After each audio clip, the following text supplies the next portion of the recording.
Pagbasa mula sa Aklat ng Karunungan.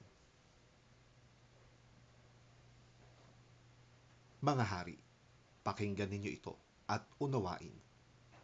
Mga namamahala sa buong daigdig, pag-aralan ninyo ito. Makinig kayo, mga pinuno ng maraming bansa.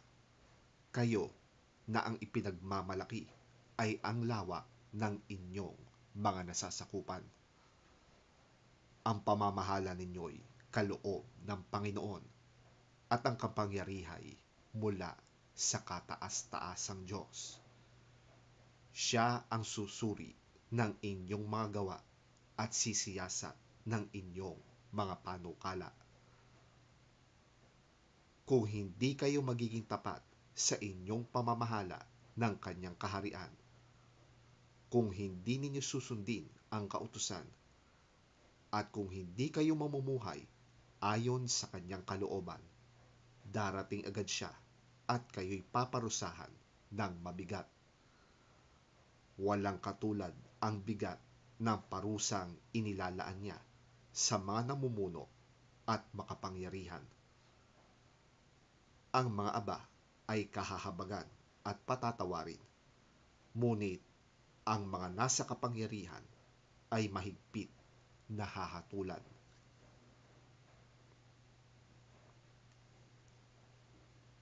Ang Panginoon ng lahat ay hindi natatakot kanino man, gaano man ito kadakila. Siya ang may likha sa lahat, sa dakila at sa aba, kaya't pare-pareho lang ang tingin niya sa lahat. Ngunit mas mahigpit ang paghatol niya sa mga nasa kapangyarihan. Kaya mga hari, sinasabi ko sa inyo ang mga bagay na ito upang matuto kayo at nang hindi kayo magkasala.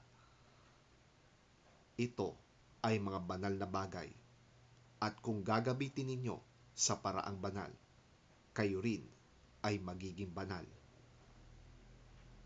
Kapag natutunan ninyo ang mga aral na ito, maipagtatanggol ninyo ang inyong sarili sa araw ng paghatol. Kaya nga, pahalagahan ninyo ang aking mga aral.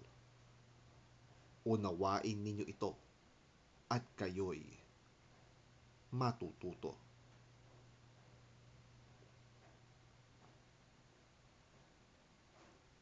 Ang salita ng Diyos.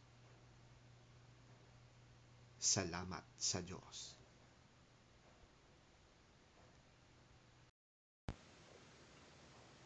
Ang mabuting balita ng Panginoon ayon kay San Lucas. Papuri sa iyo, Panginoon. Sa paglalakbay ni Jesus papuntang Jerusalem, nagdaan siya sa hangganan ng Samaria at Galilea. Nang papasok na siya sa isang nayon, sinalubong siya ng 10 kitongin. Tumigil ang mga ito sa may kalayuan at sumigaw, "Jesus, Panginoon, mahabag po kayo sa amin." Pagkakita sa kanila, ay sinabi ni Jesus, "Lumakad na kayo at magpatingin sa mga pari." Habang sila'y naglalakad, silang lahat ay gumaling at luminis. Nang mapuna ng isa na siya'y magaling na, nagbalik siyang sumisigaw ng pagpupuri sa Diyos. Nagpatira pa siya sa paanan ni Jesus at nagpasalamat. Ang taong ito'y isang Samaritano. Hindi ba't 10 ang aking pinagaling at nilinis? Tanong ni Jesus. Nasaan ang 9? Wala bang nagbalik upang magpuri sa Diyos, kundi ang dayuhang ito? Sinabi ni Jesus sa kanya, "Tumayo ka na at umuwi. Pinagaling ka ng iyong pananampalataya."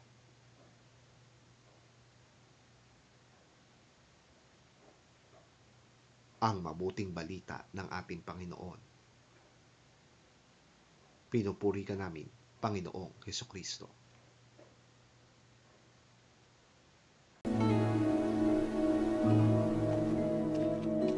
Now on his way to Jerusalem, Jesus traveled along the border between Samaria and Galilee. As he was going into a village, 10 men who had leprosy met him. They stood at a distance and called out in a loud voice, "Jesus, Master, have pity on us." When he saw them, he said, "Go, show yourselves to the priests."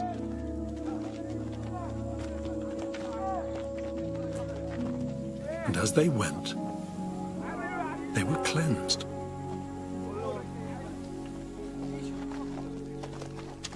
One of them, when he saw he was healed, came back praising God in a loud voice. He threw himself at Jesus' feet and thanked him, and he was a Samaritan. Jesus asked, "Were not all 10 cleansed? Where are the other 9? Has no one returned to give praise to God except this foreigner?" Then he said to him, "Rise and go. Your faith has made you well."